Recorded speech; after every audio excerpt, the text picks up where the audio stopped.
Hello student, आपके लिए हम लेकर आए एक्सरसाइज नंबर जो 3 है आपकी मिसलेनियस एक्सरसाइज। उसकी एक प्रॉब्लम थी आपको क्वेश्चन नंबर 11 में।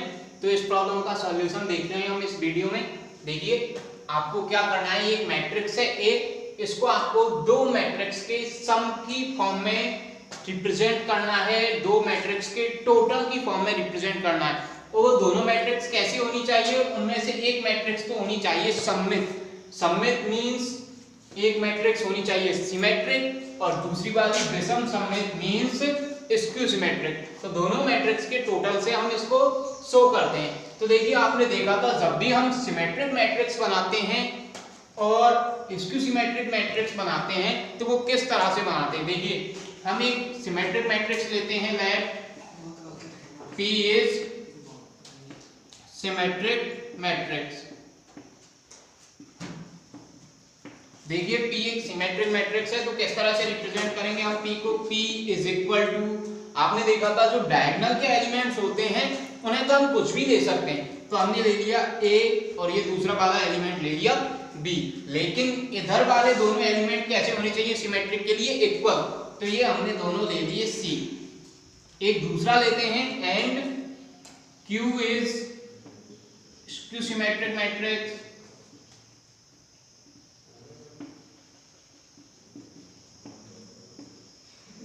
तो स्क्यू सिमेट्रिक मैट्रिक्स होगी आपकी Q।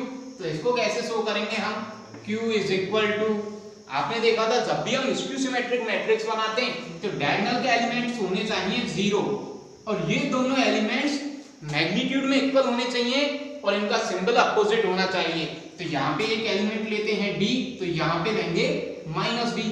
तो ये हो गया हमारे पास में एक सिमेट्रिक मैट्रिक्स और ये हुआ दूसरा स्क्यू सिमेट्रिक मैट्रिक्स। और इन दोनों का टोटल करें तो आना चाहिए A, यही है ना, मतलब P प्लस Q का टोटल करें तो क्या आना चाहिए, A मैट्रिक्स आना चाहिए। तो रखिए P की वैल्यू क्या है, A C C and B plus Q की वैल्यू, तो Q की वैल्यू है हमारे पास में 0 B -D एंड 0 और इन दोनों का टोटल A के इक्वल आना चाहिए। A क्या है, A है हमारे पास में 6 2 5 एंड 4। तो करते हैं टोटल और चेक करते हैं A B C and D की क्या वैल्यूज आती हैं। तो देखिए इधर करेंगे तो क्या आएगा, इधर आएगा A प्लस 0, तो क्या आ गया A, फिर इधर C प्लस D, अगेन नीचे C माइनस D और B प्लस 0 करेंगे तो B, और ये किसके इक्वल होगा, ये होगा 6 2 5 और 4 के इक्वल। अब हम क्या करते हैं, अब हम कंपैरिजन करेंगे और इनकी वैल्यूज निकालेंगे। तो तुलना करने पर या कंपैरिजन करने पर करते हैं तो A इज इक्वल टू 6, फिर इधर करेंगे C प्लस D किसके इक्वल आने वाला है 2 के, अगेन C माइनस D किसके इक्वल है 5 के, और D इज इक्वल टू 4। तो A की वैल्यू आ गई और B की वैल्यू आ गई। अब हमें किसकी वैल्यू चाहिए, C और D की वैल्यू चाहिए। तो देखिए सॉल्व करते हैं, दोनों का टोटल करेंगे D cancel out, 2C is equal to 5 plus 2 7, that implies C is equal to 7/2 और C की वैल्यू पुट करते हैं तो D की वैल्यू यहां से देखिए कितनी आएगी, so D is equal to 2 - 7/2 it's mean -3/2, ये D की वैल्यू आ गई। सो आपके लिए जो दोनों मैट्रिक्स है P तो क्या होगी, P हो गई आपकी A C C B। A की वैल्यू क्या है 6, C की वैल्यू क्या है, तो C की वैल्यू है हमारे पास में 7/2, अगेन C की वैल्यू हुई 7/2 एंड B, और B की वैल्यू है हमारे पास में 4। ये तो बन गए P। अब नेक्स्ट बात करते हैं हम Q की, तो Q 0 एज इट, D की वैल्यू क्या है, D की वैल्यू हमारे पास में -3/2, -D करेंगे तो +3/2, फिर अगेन 0। ये हो गई हमारे पास में दोनों मैट्रिक्स और इनका टोटल करेंगे तो हमारे पास में ये मैट्रिक्स आ जाएगी। तो इस तरह से हम P और Q जो एक सममित है और दूसरा विषम सममित है, इन दोनों आव्यूह के टोटल की फॉर्म में या टोटल के रूप में इस मैट्रिक्स A को हम शो कर सकते हैं। ये आपका क्वेश्चन नंबर 11 हुआ। Thank you student. तो देखिए स्टूडेंट, हमारी एक्सरसाइज नंबर 3 कंप्लीट हो चुकी है। आपकी जो प्रॉब्लम थी उसमें वो भी क्लियर हो चुकी है। अब हम चलते हैं एक्सरसाइज नंबर 4 की तरफ। तो एक्सरसाइज नंबर 4 है, उस चैप्टर का नाम है डिटरमिनेंट। और ये आपके लिए मैं पहले ही बता चुका था कि अलजेब्रा में आपकी 3 एक्सरसाइज है, exercise number 3, exercise number 4, exercise number 5, और उसमें से ये टोटल 10 मार्क्स की है और एक्सरसाइज नंबर 4 उनमें से 3 मार्क्स की है। इस तरह से उसका मार्क डिवाइडेशन आपको बताया था। Exercise number 3 marks, exercise number 4 3 marks and exercise number 5 वो आपकी 4 मार्क्स की है। तो इस तरह से 3 + 3 + 4 10 मार्क्स का है आपका अलजेब्रा। तो हम बात करेंगे एक्सरसाइज नंबर 4 डिटरमिनेंट की। क्या होता है डिटरमिनेंट? देखिए सबसे पहले तो इसकी डेफिनेशन देखते हैं हम, क्या होता है डिटरमिनेंट। इसे हिंदी में बोलते हैं हम सारणिक। हिंदी में क्या बोलते हैं? सारणिक। तो देखिए इसकी परिभाषा देखते हैं हम, डेफिनेशन देखते हैं। हमारे पास में एक मैट्रिक्स है कोई, हमारे पास में यह एक मैट्रिक्स है A। इस तरह से हम इसको देखते हैं, या फिर इसको ऐसे भी देख सकते थे हम, स्मॉल a i j, और ये एक स्क्वायर मैट्रिक्स है जिसका ऑर्डर है n × n। ये हमारे पास में एक मैट्रिक्स है, एक आव्यूह है, और हमें इसका परिमाण निकालना है। तो इसका परिमाण निकालने के लिए हम इसका क्या ले लेते हैं? मॉड ले लेते हैं। और इस मैट्रिक्स का जैसे ही हम मॉड करेंगे, परिमाण निकालेंगे, उसी परिमाण को, उस मैग्नीट्यूड को ही कहते हैं हम डिटरमिनेंट। तो एकदम इजी है डिटरमिनेंट की डेफिनेशन। किसी मैट्रिक्स का जो मॉड होता है या फिर मैग्नीट्यूड होता है, या फिर मैं कहूं कि जो परिमाण होता है, उसे ही हम डिटरमिनेंट सारणिक कहते हैं। तो डिफाइन कैसे करेंगे इसकी डेफिनेशन देखिए। पहले तो आप किसी आव्यूह, तो ये होती है आपकी डिटरमिनेंट, कि हम किसी भी मैट्रिक्स का जब मैग्नीट्यूड लेंगे तो उसे कहेंगे हम डिटरमिनेंट। लेकिन एक्चुअल में जो आपका ये मैग्नीट्यूड है ये मॉड नहीं होता। देखिए आपको मैं एग्जांपल बताता हूँ कि हमारे पास में कोई मैट्रिक्स है। अच्छा पहले तो इसे डिनोट कैसे करेंगे? तो कोई मैट्रिक्स है A, जिसको इस तरह से लिखते हैं हम A I J, और ये स्क्वायर मैट्रिक्स ही होना चाहिए ऑलवेज, n × n। तो इसका डिटरमिनेंट क्या होगा? डिटरमिनेंट ऑफ A = इस तरह से हम मॉड लगा के लिखते हैं, और यहाँ भी क्या लगा देंगे? हम मॉड लगा देंगे A I J n × n के लिए।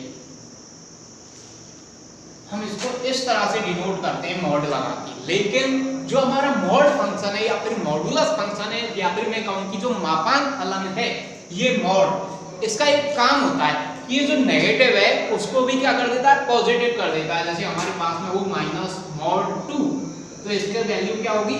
+2। लेकिन सारणिक में ऐसा नहीं होता है। मैं आपसे बात करता हूं एक एलिमेंट के सारणिक का मैग्नीट्यूड कैसे निकालेंगे हम, या फिर एक एलिमेंट के मैट्रिक्स का डिटरमिनेंट कैसे निकालते हैं हम। तो देखिए पहले एक अवयव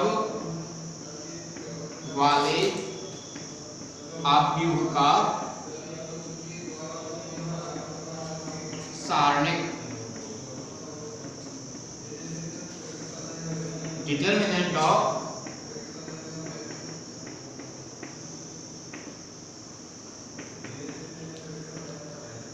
one element matrix. Let a एक वन एलिमेंट का मैट्रिक्स है, तो इसके अंदर एक ही एलिमेंट है कोई स्मॉल a। तो इसका डिटरमिनेंट कैसे निकालेंगे हम? डिटरमिनेंट के लिए कैसे लिखेंगे इसे हम? मॉड लगा के। तो इधर भी क्या लगाएंगे? मॉड a, और इसका डिटरमिनेंट निकल के आएगा कितना? a। ये आपका एग्जांपल फर्स्ट है। इस तरह से हम इसका डिटरमिनेंट निकालेंगे। एक दूसरा एग्जांपल लेता हूं मैं, एग्जांपल सेकंड, कि एक मैट्रिक्स है A और उसमें है एक अवयव -2, या फिर मैं बोलूं कि -a। अब मुझे इसका डिटरमिनेंट निकालना है, तो कैसे निकालूंगा, वही तरीका, मोड लगाएंगे तो यहाँ भी मोड लगेगा, मोड ऑफ माइनस ए, लेकिन यहाँ पे आप मॉडुलस फंक्शन जो ये हम मोड लगा रहे हैं या मापांक लगा रहे हैं, इसे अप्लाई करके इसे ऐसे नहीं लिखेंगे प्लस ए, नहीं, यह क्या आएगा, वही माइनस ए आएगा। तो ये फर्क होता है आपके सारणिक में, डिटरमिनेंट में और मॉडुलस फंक्शन में, जो हमारा मॉड होता है। हम इसलिए सारणिक को या डिटरमिनेंट को कंप्लीट मॉड नहीं कहते हैं कभी भी, ये आपको ध्यान रखना है। एक एग्जांपल और देख लीजिए यहाँ पे, एग्जांपल नंबर 3 कि इस तरह से वो आपका कोई मैट्रिक्स P -3, इसका आपको मैग्नीट्यूड लेना है या फिर कहूँ मैं कि इसका डिटरमिनेंट निकालना है, तो कैसे निकालेंगे, mod P = mod -3 और आंसर क्या आने वाला है -3। इस तरह से हम डिटरमिनेंट निकालते हैं। तो ये तो हुई एक अवयव वाले आव्यूह की बात, या फिर the matrix which have only one element, तो उसका डिटरमिनेंट हम ऐसे निकालते हैं, वही एलिमेंट उसका डिटरमिनेंट हो जाता है। अब हम बात करते हैं दो अवयव वाला हो यदि कोई मैट्रिक्स, तो उसमें हम डिटरमिनेंट कैसे निकालेंगे। देखिए student, value of second order determinant, द्वितीय क्रम की सारणिक का मान। एक हमारे पास में कोई मैट्रिक्स है ये, और इसका ऑर्डर है 2 × 2, और इसके एलिमेंट कुछ भी हो सकते हैं।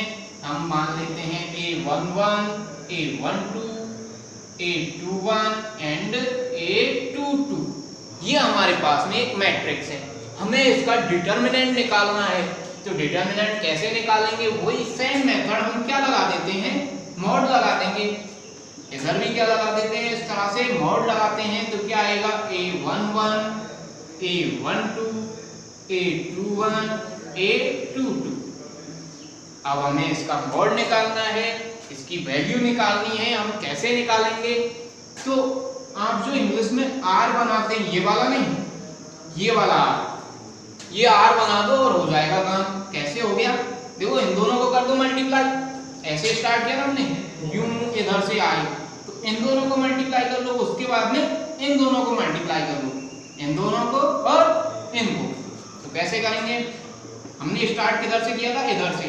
इसमें हमेशा ध्यान रखना है ये स्टार्टिंग वाला ही, ऐसे नहीं कि पहले इनको कर लो फिर बाद में इनको, नहीं, पहले इनको ही करेंगे हम, यूं स्टार्ट करते हैं ऑलवेज, है ना। तो पहले इनको करेंगे, तो किस किस को मल्टीप्लाई करेंगे, A11 एंड A22 को मल्टीप्लाई कर लो, A11 एंड A22, ये हो गए मल्टीप्लाई। अब इन दोनों को मल्टीप्लाई कर लो, A21 × A12, और दोनों को क्या कर दो, सब्ट्रैक्ट कर दो, बीच में माइनस लगाओ। अब हम ये कह रहे थे कि हम इनको ही लेते हैं, यदि हम इनको पहले ले लें तो आपको बताइए किसका आना चाहिए, नेगेटिव का आना चाहिए, है ना, ये नेगेटिव होना चाहिए। तो इसको आगे लें तो इसको नेगेटिव कर लो, लेकिन उसमें क्या है, थोड़ा कंफ्यूजन होता रहता है। तो आप ये रट्टा मान लो, इस बात को दिमाग में बिठा लो कि ऐसे ही स्टार्ट करना है, और पहले इन दोनों को मल्टीप्लाई करेंगे, फिर माइनस इन दोनों का मल्टीप्लिकेशन लेंगे। ये हो गया आपके लिए सेकंड ऑर्डर के डिटरमिनेंट की वैल्यू। एक एग्जांपल देख लेते हैं। फॉर एग्जांपल, हमारे पास में एक मैट्रिक्स है P, जो इस तरह से है 2, -3, -1, -2। इसकी वैल्यू निकालनी है हमें, तो कैसे निकालेंगे, वही mod P = mod 2, -3, -1 एंड -2। निकालो, सॉल्व करो, वही R बनाएंगे तो पहले 2 -2 से मल्टीप्लाई होगा, 2 × 4, -1 को -3 से मल्टीप्लाई करेंगे तो +3, तो क्या आने वाला, -4 and -3 -7। This is our answer. एकदम इजी है डिटरमिनेंट निकालना। अब हम चलते हैं थर्ड ऑर्डर की मैट्रिक्स की तरफ। थर्ड ऑर्डर का जो डिटरमिनेंट होगा उसको कैसे फाइंड आउट करते हैं। देखिए student, value of third order matrix हम कैसे निकालेंगे, इसके लिए थर्ड ऑर्डर डिटरमिनेंट के लिए। तो हमारे पास में एक मैट्रिक्स है A चलो इसको हम डिटरमिनेंट ही ले लेते हैं डायरेक्टली मॉड लगा के। ये एक डिटरमिनेंट है जिसके एलिमेंट्स हैं A11, A12, A13, A21, A22, A23, so on A31, A32 and A33। ये हमारे पास में एक डिटर्मिनेंट है, इसकी वैल्यू फाइंड आउट करनी है। तो कैसे करते हैं, ध्यान देना है थोड़ा सा। पहले आप इस वाले एलिमेंट को लो, इसको जो यहाँ कॉर्नर में ऊपर ही ऊपर है, A11 एलिमेंट को लिया हमने, तो हमने लिया A11। ओके, A11 को लेने के बाद में इसकी रो को भूल जाओ और इसके कॉलम को भूल जाओ। जो एलिमेंट लिया है उसकी रो को भूल जाओ और उसके कॉलम को भूल जाओ, मतलब उसकी पंक्ति को छोड़ दो कंप्लीटली और उसके इस स्तंभ को भी छोड़ दो। तो क्या रहेगा हमारे पास में, हमारे पास में रह जाएगा A22, A23, A32 and A33। ये वाला रह जाता है, इसे लिख लो। क्या रहा, A22, A23, A32, A33। फिर नेक्स्ट अगला एलिमेंट है हमारे पास में A12। इसी रो में आगे मूव करते हैं तो A12। अब किसको भूलेंगे हम, तो देखो इसकी रो को भूलना है और इसके कॉलम को भूलना है, तो इसे भूल जाइए और इसे भूल जाइए। तो क्या रहा इधर हमारे पास में A21, इधर रहा A23, A21, इधर रहा A23, इधर नीचे रहा A31 और इधर रहा A33। हम इसको और इसको भूल जाते हैं। तो अब नेक्स्ट एलिमेंट है हमारे पास में A13। अगेन अब किसे भूलना है आपको, तो अब भूलना है इसके कॉलम को और इसकी रो को। तो अब हमारे पास में क्या रहा, A21, A22। तो लिखते हैं A21, A22 and A31, A32। अब देखिए आपको इनके बीच में सिंबल कैसे यूज करने। तो जो बीच वाला होता है उसे लेते हैं हम नेगेटिव और बाकी सबको लेते हैं हम पॉजिटिव। हमेशा याद रखना है, जब हम इसकी बात करेंगे तो इसे नेगेटिव लेंगे और बाकी सबको पॉजिटिव। अब सॉल्व करना है आपको, तो कैसे करेंगे, A11 एज इट। और अभी आपने सेकंड ऑर्डर डिटरमिनेंट की वैल्यू फाइंड आउट की है। कैसे करते हैं, R बनाते हैं। तो A22 A33 के साथ में मल्टीप्लाई हो गया, बीच में क्या यूज करेंगे, माइनस, और फिर इस तरह से आने के बाद में ये दोनों मल्टीप्लाई होंगे। तो A32 किसके साथ मल्टीप्लाई हो गया, A23 के साथ, माइनस इधर क्या रहा, A12, ये दोनों मल्टीप्लाई होंगे। A21 किसके साथ में, A33, माइनस A31 किसके साथ में, A32 के साथ में, प्लस यहाँ पे A13 किसके साथ मल्टीप्लाई होगा, A21, A32, माइनस ये दोनों मल्टीप्लाई होंगे तो A31 into A22। ये हो गया हमारे पास में थर्ड ऑर्डर के मैट्रिक्स के लिए डिटरमिनेंट, या फिर बात कहें हम कि थर्ड ऑर्डर के डिटरमिनेंट की वैल्यू। एक एग्जांपल देखते हैं, एक क्वेश्चन सॉल्व करके देखते हैं। इसके लिए एग्जांपल है हमारे पास में A इज इक्वल टू, ये एक मैट्रिक्स है 2 3 -2 1 4 0 2 -1 एंड 3। इसका हमें निकालना है डिटरमिनेंट। तो कैसे निकालेंगे, वही सेम मॉड लगाते हैं, मॉड ऑफ A। इधर मॉड लगाएंगे तो 2 3 -2 1 4 0 2 -1 3। सॉल्व करते हैं तो पहले इसे लेंगे और इन सबको भूल जाते हैं। तो हमारे पास में ये बचता है, इसको डायरेक्टली मल्टीप्लाई कर लें हम। पहले 4 3 से मल्टीप्लाई होगा, हमने ये 2 लिया तो ये वाला कॉलम गया और ये रो गई। तो हमारे पास में क्या बचा, इधर बचा 4 -1 0 और 3, ये दोनों ऐसे मल्टीप्लाई होंगे। तो 4 3 के साथ में मल्टीप्लाई होगा, -1 0 के साथ में मल्टीप्लाई होगा तो क्या आने वाला है 0। फिर माइनस ये वाला एलिमेंट लेते हैं और इसको लेने के बाद में इस कॉलम को भूल देंगे और इस रो को। तो क्या रहेगा, इधर 1 2, इधर रहेगा 0 3। 1 को 3 के साथ में मल्टीप्लाई करेंगे तो क्या आएगा 3, माइनस 2 को 0 के साथ करेंगे तो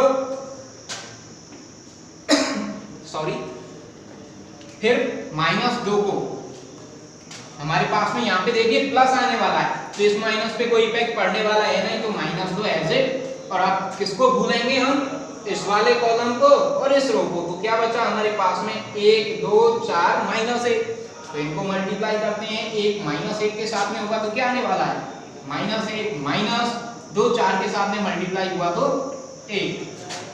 देखिए क्या आएगा, यहाँ पे आ गया 24, यहाँ बचा हमारे पास में -3, यहाँ पे -8 एंड -1 -9 एंड प्लस -2 से मल्टीप्लाई करेंगे तो +18। क्या आने वाला है आंसर हमारे पास में 39। This is our answer. ये हमारे पास में इसका डिटर्मिनेंट आ गया। बहुत ही इजी है डिटर्मिनेंट सॉल्व करना। अब हम हमारे पास में जो नेक्स्ट टॉपिक है, एक छोटा सा कॉन्सेप्ट और बच रहा है, उसकी तरफ चलते हैं। तो हमारे पास में अगला कॉन्सेप्ट है सारणिक का उपसारणिक, माइनर्स ऑफ ए डिटर्मिनेंट। तो कैसे निकालते हैं हम उपसारणिक, बहुत ही इजी है, अभी आपने किया भी है। देखिए एक आपके पास में मैट्रिक्स है या फिर एक डिटर्मिनेंट है मॉड ए, इस तरह से A11 A12 A13 A21 A22 A23 A31 A32 and A33। आपको इसके लिए माइनर्स निकालने हैं। तो माइनर्स पहली बात तो किसी एक एलिमेंट का होता है, ना कि किसी डिटर्मिनेंट का। ठीक है, तो हम कोई भी एक एलिमेंट ले लेते हैं इसमें से। चलिए हम किसके लिए निकालते हैं, तो हमने ले लिया इसको A23 को। हमें A23 का इसमें माइनर्स मींस उपसारणिक निकालना है। बहुत ही इजी है, कुछ नहीं करना है। माइनर्स ऑफ एलिमेंट, कौन से एलिमेंट का निकाल रहे हैं, A23 का। देखिए क्या होगा, बहुत ही इजी है, वही करना है जो अभी कर रहे थे हम। इसकी रो को और इसके कॉलम को भूल जाओ। तो क्या है, इसकी रो ये रही और इसका कॉलम ये रहा। अब क्या बचा हमारे पास में, ऊपर बचा A11, इधर बचा A12, यहाँ बचता है A31 और यहाँ बचता है A32। ये हो गया इसका माइनर उपसारणिक। बहुत ही इजी है। अब इसको डिफाइन कैसे करेंगे हम, तो डिफाइन कैसे करेंगे, देखिए किसी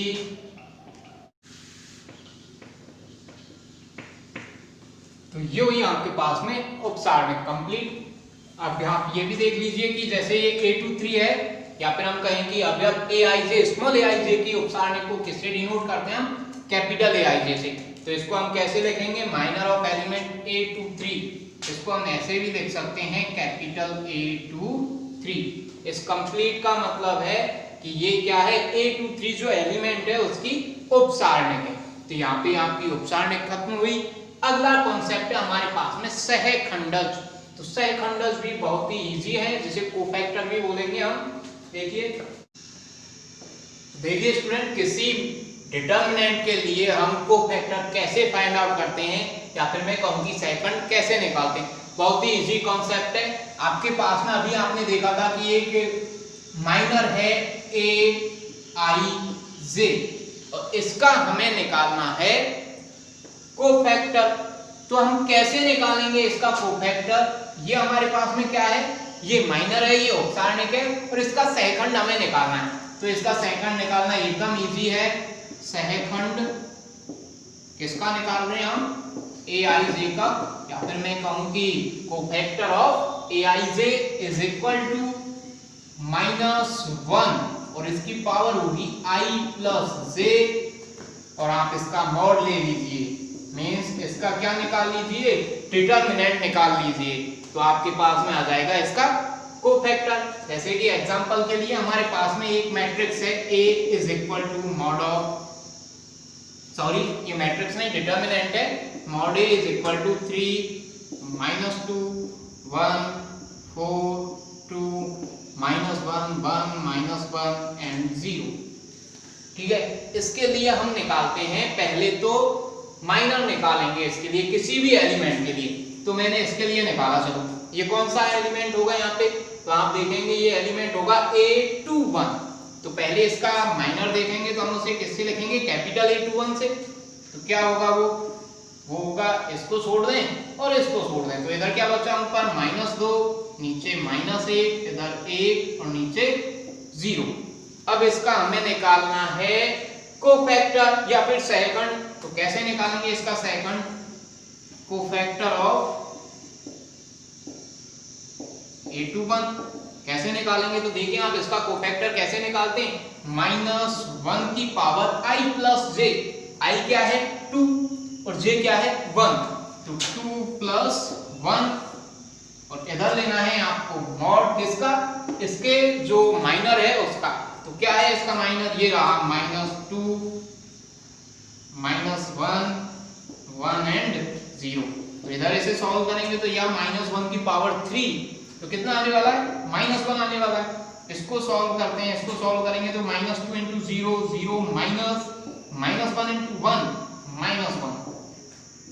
-1 बाहर, ये हो गया +1 एंड 1 × -1 तो ये आ गया इसका कोफैक्टर या फिर मैं कहूँ सेकंड। तो इतना इजी है, बहुत ही इजी कॉन्सेप्ट है। आपकी एक्सरसाइज नंबर जो 4.1 है उसके क्वेश्चन आप इजीली अब सॉल्व कर सकते हैं इन्हीं कॉन्सेप्ट को यूज करके।